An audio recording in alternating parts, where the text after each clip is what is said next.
Morbid Existence.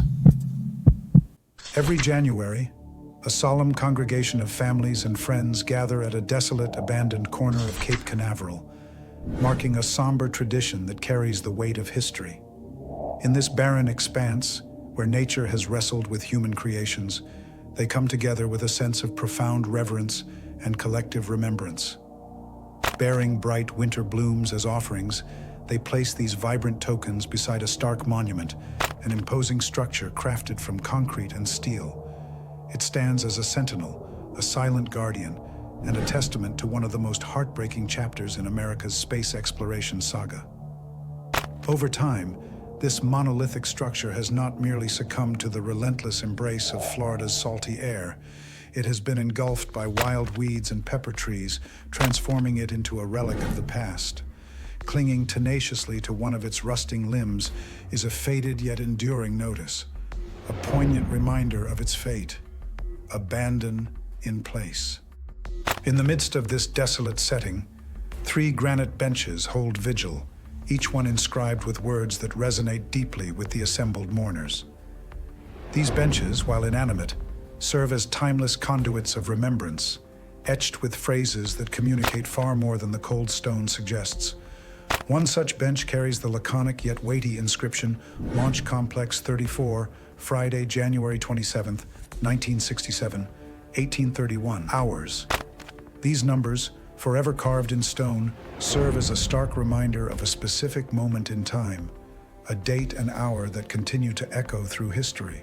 Another bench's inscription tells a more haunting tale, invoking the names of the 3 courageous astronauts who met their fate on this very spot more than half a century ago: Gus Grissom, Ed White, and Roger Chaffee.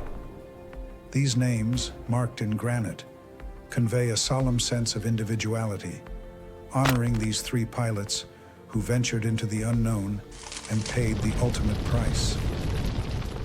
Apollo 1 was never destined to embark on the epic journey to the moon, nor was it designed for such a lofty ambition.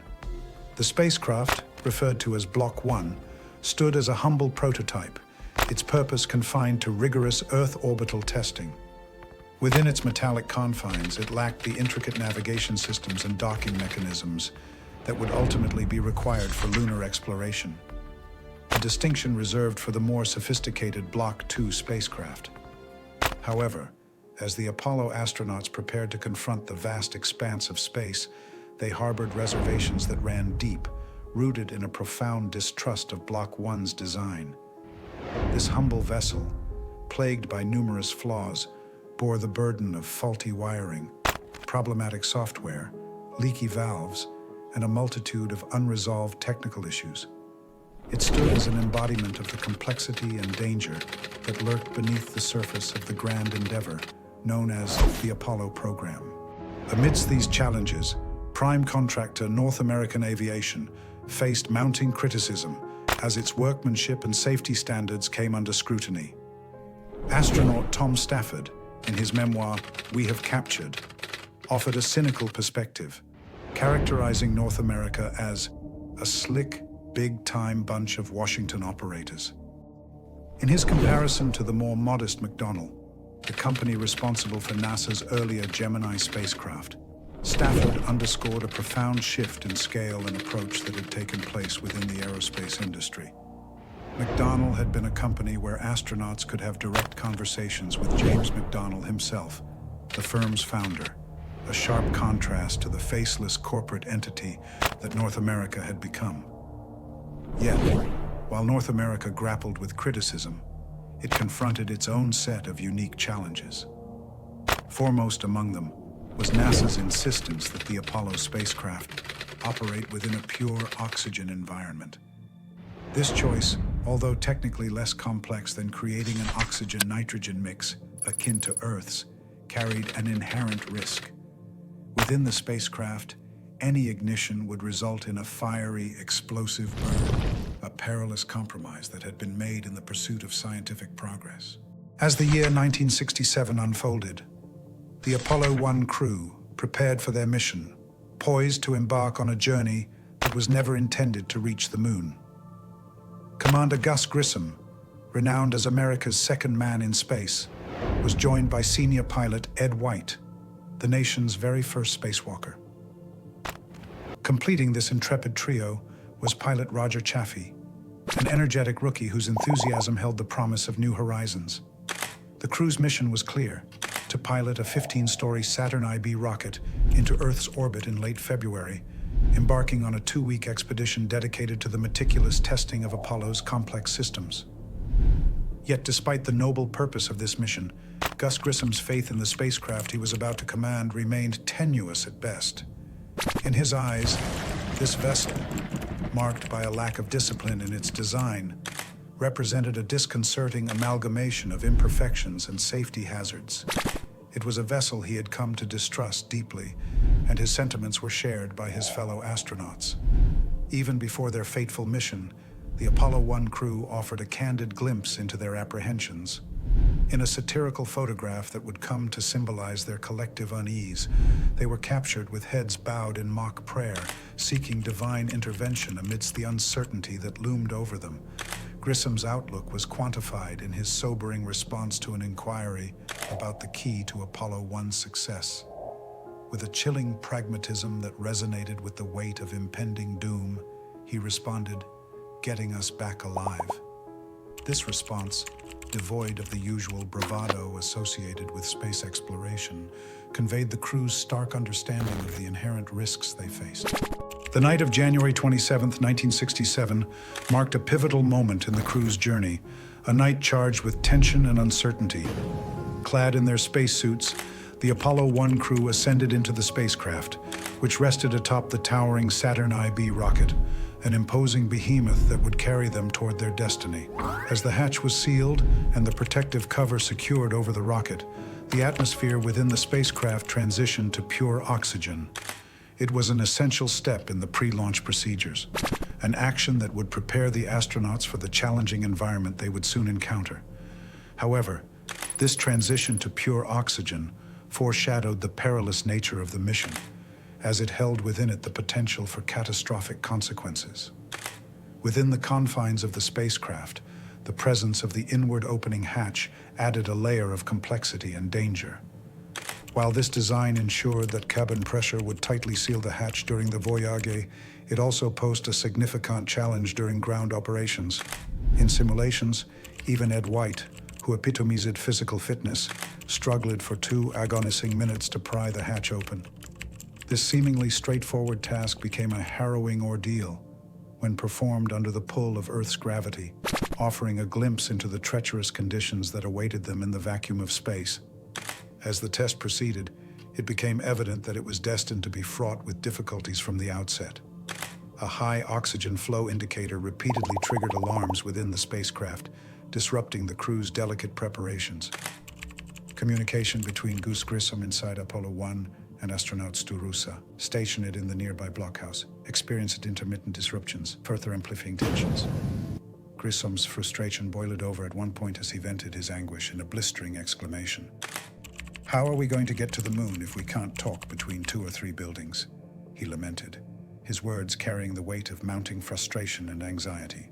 Within the blockhouse, astronaut Deke Slayton, seated beside Stu Roosa, watched the unfolding events on his monitor. Suddenly, a strange and unsettling image appeared before him, an image captured by a camera trained on Apollo 1's circular hatch window. Instead of the expected dark expanse, the window was eerily illuminated, almost white in its intensity. This surreal sight was the first indication that something had gone terribly wrong. Then, the biomedical readings of the crew began to register alarming changes, hinting at an increase in oxygen flow within their spacesuits. Simultaneously, other sensors detected a brief yet unmistakable surge in power. And then, an urgent and chilling voice erupted from within Apollo 1, shattering the eerie calm of that test chamber. It was the voice of Roger Chaffee, his tone betraying a harrowing reality. In a single haunting word, he spoke the unimaginable: fire. As seconds passed, the calls from the crew members inside the spacecraft cascaded with frantic urgency. "We've got a fire in the cockpit." Chaffee's voice pierced through the chaos. "Let's get out. We're burning up." His transmission ended abruptly, culminating in a scream that resonated through the radio waves, an agonizing, blood-curdling scream that was horrifying, both in its brevity and in the sheer torment it conveyed. Meanwhile, in the heart of the tragedy, astronaut Ed White found himself battling against the unrelenting forces of time and circumstance. Positioned within the spacecraft, he was struggling with the hatch, his arms raised high over his head as he attempted to manipulate the mechanism. His actions were a desperate attempt to gain access to the world beyond, a world that was now engulfed in flames. To unseal the hatch and escape, White needed to release multiple bolts that held it securely shut, a task that was far from straightforward even under normal circumstances. However, as the fire raged around him, time was a merciless adversary, and White's efforts were tragically futile. The fire's ferocity caused an immense buildup of pressure within the spacecraft, sealing the hatch with an irresistible force that defied human strength. In that dire moment, no man on Earth possessed the power to open the hatch under such infernal conditions. Outside the spacecraft, the scene was one of frantic chaos, as would-be rescuers faced a formidable and unrelenting foe. Waves of scorching heat and thick, billowing smoke relentlessly repelled their advances. The heat was unbearable, and visibility was reduced to near zero. As the flames roared and the thick gray smoke billowed, the rescuers were forced to retreat. 27 technicians who had ventured too close that night would require treatment for smoke inhalation, a testament to the hazardous conditions they had encountered. Yet, the true horror of the night was revealed when the first responders finally reached Apollo 1, a mere 5 minutes after Roger Chaffee's initial chilling cry of "Fire!" The command module, illuminated only by the flickering beams of their flashlights, stood as a haunting testament to the devastation that had unfolded within. Within its dimly lit confines, the lifeless forms of Gus Grissom, Ed White, and Roger Chaffee lay in solemn repose. Their lives weren't claimed by the burns.